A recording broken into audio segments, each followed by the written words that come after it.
Hello, you are watching Good Man Talking because I am a good man.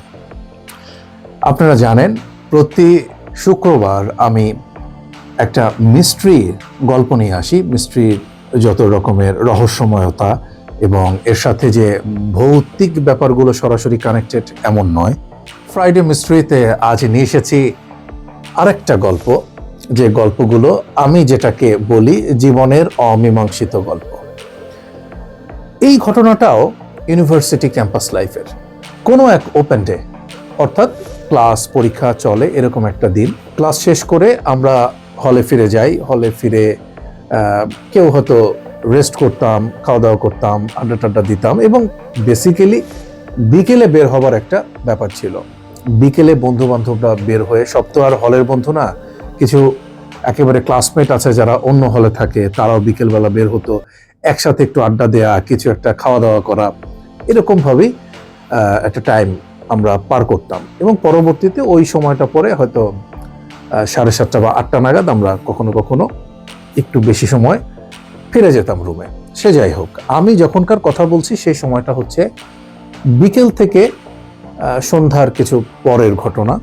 সেখানে বর্ষাকালে নানা রকমের প্রাকৃতিক সৌন্দর্য, একেবারে যেটাকে বলে যে বর্ষার রূপ, একেবারে অপরূপ। কদম ফুল থেকে শুরু করে, বৃষ্টি থেকে শুরু করে প্রচুর গাছপালা, সেখানে একটা হালকা বাতাসের দুলনি হলেই মনে হচ্ছে যেন একটা দমকা ঝোড়ো বাতাস, সব মিলিয়ে দারুণ একটা নৈসর্গিক পরিবেশ। তো এটা আমাদের জন্য একটা ব্লেসিংস ছিল বলেই আমরা মনে করতাম। এবং এই সময়টাতে বিকেলবেলা আমরা বের হতাম, ঠান্ডা ঠান্ডা বাতাস, অনেক মজার একটা সময় ছিল। এরকমই একটা দিন বিকেলবেলা বের হলাম। আমি ওই সময়টাতে যতদূর মনে পড়ে একটা শখের, খুব নিজের শখের স্কলারশিপ থেকে কেনা সাইকেল, আমি একটা সাইকেল চালাতাম। বিকেলবেলা সেই সাইকেলটা নিয়ে বের হলাম। ফ্রেন্ড সার্কেলের সাথে দেখা হলো, এরে ওরে খবর দেওয়া হলো, বসলাম একসাথে। আমার যতটুকু মনে পড়ে যে এইটা ছিল ক্যাম্পাসের সোশ্যাল সায়েন্স ভবনের একটু সামনের দিকের জায়গা। তো ওখানে আমরা বিকেলে বসলাম, ধীরে ধীরে কি করলাম, ধরেন পেঁয়াজু, তারপর বেগুনি, এগুলো হয়তো দোকান থেকে কিনে এনে ওইখানে একটু গোল হয়ে বসে সবাই মিলে খাচ্ছি।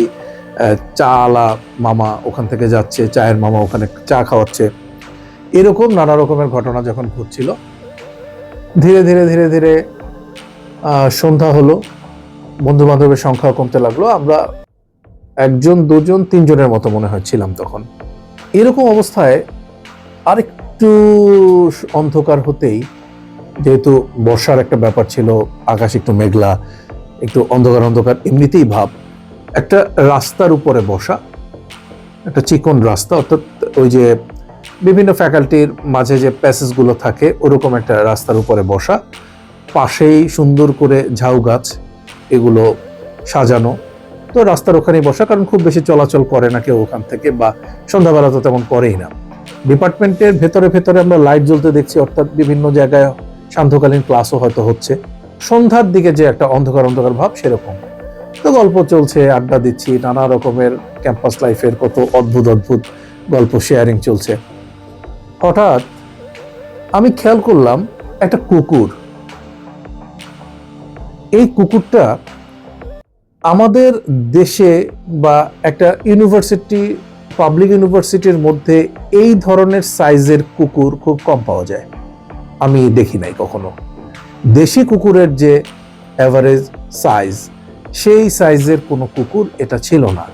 আবার আমি যে বলবো যে ওটা স্পেশাল বিদেশি কোনো জাতের কুকুর, বিদেশি কোনো জাতের কুকুর এরকম রাস্তার ভেতরে ঘুরে বেড়াচ্ছে, ক্যাম্পাসের ভেতরে সারা দিন ক্যাম্পাস চষে বেড়ায়, চোখে তো পড়তো। কখনো এই কুকুরটাকে আমি দেখিনি। স্বাভাবিক দেশি কুকুরের মতোই, একেবারে মিশমিশে কুচকুচে কালো, কিন্তু দেখতে বেশ সুন্দর, একটা টান টান ব্যাপার ফেসের মধ্যে, চোখ সুন্দর। ওই সন্ধ্যা সন্ধ্যা ভাবের মধ্যেই সে বেশ কালো, তারপরও তাকে মোটামুটি আমি দেখতে পেলাম। হয় না যে কিছু চেহারা, কিছু ফেস আপনার দৃষ্টি আকর্ষণ করে, ওই কুকুরটার ফেস ছিল ওরকম। আমি ওর দিকে কিছুক্ষণ তাকালাম, ও ঠিক তাকালো, তাকানোর পরে আমি দেখলাম, আমি যে জায়গাটার কথা বলছি সেখান থেকে প্রায় 20 ফিটের মতো দূরে হবে, ও অনেকক্ষণ ওখানে একভাবে দাঁড়িয়েছিল। অর্থাৎ যদি কোনো কেউ ভিডিও করে ওই দৃশ্যটা, অনেকেরই মনে হতো যে এটা স্টিল পিকচার, কারণ ও একেবারে ঠায় দাঁড়ানো, কোনো দিকে ঘাড় ঘোরানো না, কোনো কিছু না, সোজা দাঁড়ানো। একটা পর্যায়ে দেখলাম আমি ওর দিকে তাকানোর পরে আমার সাথে ওর একটা আই কন্ট্যাক্ট হলো এবং ও স্থির, নির্লিপ্ত। আমি সবই নর্মালি নিলাম, কিন্তু আমি একটা ব্যাপার নর্মালি নিতে পারি না, যে এত বড় সাইজের দেশি কুকুর আমি তো ক্যাম্পাসে কখনো দেখি নাই। আর সাধারণত এত বড় সাইজের কুকুর আমি ক্যাম্পাসে কেন, আমি অন্য কোথাও দেখি নাই। এতটা যে বড় হয় আমার কোনো ধারণা ছিল না। তারপর আমি ধরে নিলাম যে হতেও পারে, হয়তো খেয়াল করিনি। সেই কুকুরটা অনেকক্ষণ দাঁড়িয়ে থেকে ওখানে বসলো। ওখানে বসার পরে আমরা আবার আড্ডায় মনোযোগ দিলাম, কিছু খাচ্ছিলাম। হঠাৎ করে আমি আমার ডান দিকে তাকিয়ে দেখলাম ওই কুকুরটা এখন আমার 5 ফিট দূরত্বের মধ্যে এসে ওভাবেই চুপচাপ বসে আছে, নড়ছেও না, কোনো অস্থিরতাও প্রকাশ করছে না, পুরোটাই এক ধরনের নির্লিপ্ততা, চুপচাপ বসা।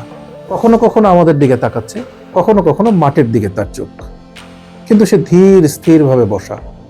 আমার এবার একটু কেমন যেন লাগলো, ভালো লাগলো যে ও দেখতে খুব সুন্দর, একটা টান টান ভাব, পরিচ্ছন্ন পরিষ্কার। সাধারণত রাস্তার কুকুরগুলো কিছু না কিছু ময়লা টলা থাকে, কিন্তু ও একেবারে ফ্রেশ। এইটা যেমন, এবং যথারীতি ওর সাইজটা নিয়ে আমি তখনও চিন্তা করছি যে বাবারে বাবা, এত বড় কুকুর বসে আছে দেখে মনে হচ্ছে ছোটখাটো একটা গরু বসা। তো এখন ও হচ্ছে আমার মোটামুটি রেঞ্জের মধ্যে। আমি কথা ঠিকই বলছি এবং এরকম করে তাকাচ্ছি, কথা ঠিকই বলছি, এরকম করে তাকাচ্ছি। অর্থাৎ কিছু কথা বলা হয়, কিছু তাকানো হয়। আমার কোন ফ্রেন্ড জানি বলেই বসলো যে কি রে, তুই কি চিন্তা করতেছিস? আমি বললাম যে না, আমি কিছু চিন্তা করতেছি না, আমি একটা জিনিস দেখার চেষ্টা করতেছি। তো কোনো একটা কিছু দিয়ে বুঝাই দিলাম যে আমি পরিষ্কার করিনি, কি দেখছিলাম আমি। তো আমার চোখ কিন্তু সার্বক্ষণিক ওর দিকে ছিল। আমি ডানে দেখলাম, সোজা গল্প করছি, ডানে দেখলাম, সোজা গল্প করছি, ডানে দেখলাম, ও নেই, ও নেই। আমি এক ঝটকায় দাঁড়িয়ে গেলাম। দাঁড়িয়ে গিয়ে আমি 4-5টা দৌড়ে দৌড়ে খুঁজতে লাগলাম। আমার ফ্রেন্ড আমাকে বলতেছে, কি খুঁজিস, কি করতেছিস? আমি বললাম যে না, এমনি অন্য একটা জিনিস, তোরা কথা বল, এই যে আমি আসি। আমি তো গাছের ওই পাশে যাই, ডান পাশে যাই, বাম পাশে যাই, সোজা যাই, পেছনে যাই, আমি ওকে আর খুঁজে পেলাম না। না মানে না, এইরকম ভাবে মনোযোগ দিয়ে যাকে দেখছিলাম, এক পলকে সে নাই হয়ে যাবে কিভাবে সম্ভব? আমি মন মানাতে পারলাম না। যথারীতি একটা কনফিউশন নিয়ে এসে ওদের সাথে বসলাম, একটু অন্যমনস্ক, কথা বলতে বলতেই বাম দিকে যে ঘুরে তাকালাম, দেখি আমার ওখানে যে সাইকেলটা, যেটা নিয়ে আমি বিকেলে বেরিয়েছিলাম, সেই সাইকেলের পাশে একটা পুরনো যে ফনিক্স সাইকেল, মনে আছে নিশ্চয়ই আপনাদের, বড় ধরনের যে ফনিক্স সাইকেল আদিকালে মানুষজন চালাতো, সেই রকম একটা ফনিক্স সাইকেল আমার সাইকেলের পাশে একেবারে দাঁড় করানো। এবং ওই ধরনের সাইকেল খুব বেশি তখন অ্যাভেলেবল না, কিন্তু দেখে মনে হচ্ছে যেন মাত্র কিনে আনা, একেবারে নতুন ঝকঝকে একটা ফনিক্স সাইকেল। তার চেয়ে বড় কথা, ফনিক্স সাইকেলটাও সাধারণ সাইকেলের চেয়ে বেশ বড়। আমার সবকিছু তালগোল পাকায় যাচ্ছিল তখন। এবং ওই সাইকেলটার পাশে আমার সাইকেলটা কিন্তু অ্যাডাল্ট সাইজের, আমরা যেগুলো চালাই আমাদের সময় 25 বছর আগে, মনে আছে নিশ্চয়ই আপনাদের, একটু মোটা টায়ারের সানসি এই টাইপের, একটু মেরুন কালারের ছিল আমারটা, দেখতে খুব সুন্দর ছিল, হ্যান্ডেলটা এরকম বাঁকানো, ওইগুলো চালাতাম। এইটাকে মনে হচ্ছে ওই সাইকেলটার পাশে একেবারে বাচ্চাদের সাইকেল। ফনিক্স সাইকেল আমি অনেক দেখেছি, অনেক, আমাদের অনেক টিচাররা ব্যবহার করেছেন অনেক সময় স্কুল লাইফে। এত বড় ফনিক্স সাইকেল আমি দেখি নাই, অত বড় কুকুরও আমি কখনো দেখি নাই।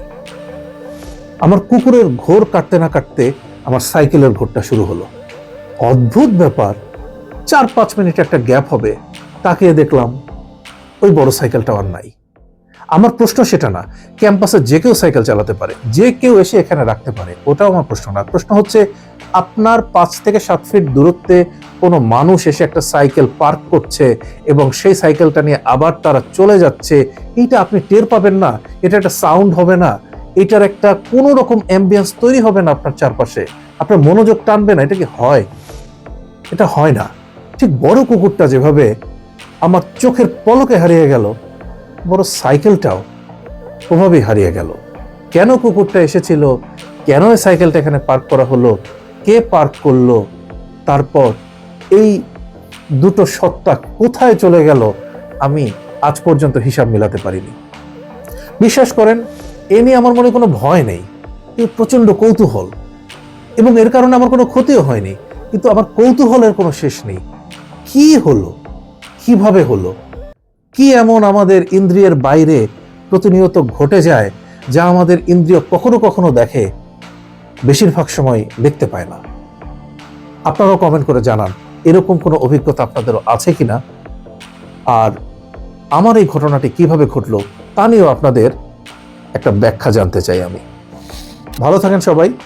নেক্সট উইকে আবারও ফিরবো ফ্রাইডে মিস্ট্রি নিয়ে, এবং সেই গল্পটাও নিশ্চয়ই হবে ইউনিক, যা নিয়ে এখনো আমার জীবনে চলছে মীমাংসার টানাপোড়েন। সে পর্যন্ত টাটা।